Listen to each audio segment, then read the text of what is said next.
এগুলো তো আপনারা নিশ্চয়ই সবাই চেনেন, ফুলকপির ডাঁটি। আমি আজ এই ফুলকপির ডাঁটি দিয়ে একটা খুব সুন্দর একটা রেসিপি বানাচ্ছি। এর জন্য এই ডাঁটিগুলোকে নিয়ে নেব, নিয়ে এটার সাইজটা আপনারা ইচ্ছা মতন করবেন। আমি একটু ছোট ছোট করে করছি, এরকম পাতলা পাতলা করে কেটে নেব, করে সোজা জলে। আমি সব কটা ডাঁটি এরকম পাতলা পাতলা করে কেটে নিয়েছি। আর যেগুলো একদম কচি ডাঁটি সেগুলোকে, যেমন এগুলো আর কাটিনি, এগুলো নর্মালি রয়েছে। এবার এই যে আলুটাকেও আমি এরকম পাতলা পাতলা করে কেটে নেব, এরকম লম্বা লম্বা পাতলা পাতলা করে কেটে নেব।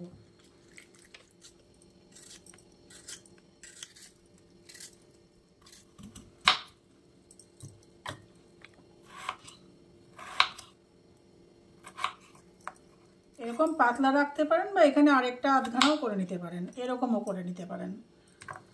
আমি নিয়ে নিচ্ছি 2 চামচ পোস্ত, 1 চামচ সর্ষে,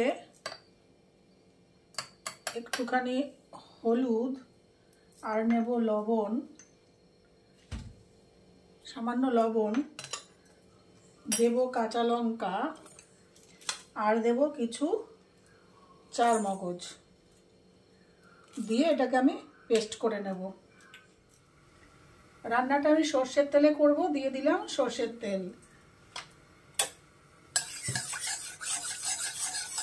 দিয়ে দিচ্ছি 5 ফোড়ন,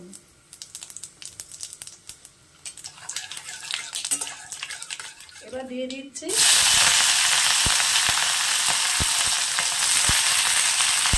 কেটে রাখা ফুলকপির ডাঁটা আর আলুগুলো। একটু নাড়াচাড়া করে ভাজা ভাজা করে নেব। এখনই এখানে কোনো লবণ হলুদ দেবো না, যেহেতু আমি মশলার মধ্যে লবণ হলুদ দিয়েছি।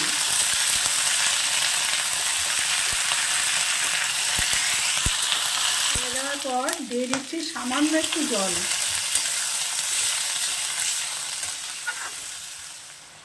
এবারে দিয়ে দিচ্ছি যে সর্ষে বাটাটা তৈরি করে রেখেছিলাম, সেই সর্ষে বাটাটা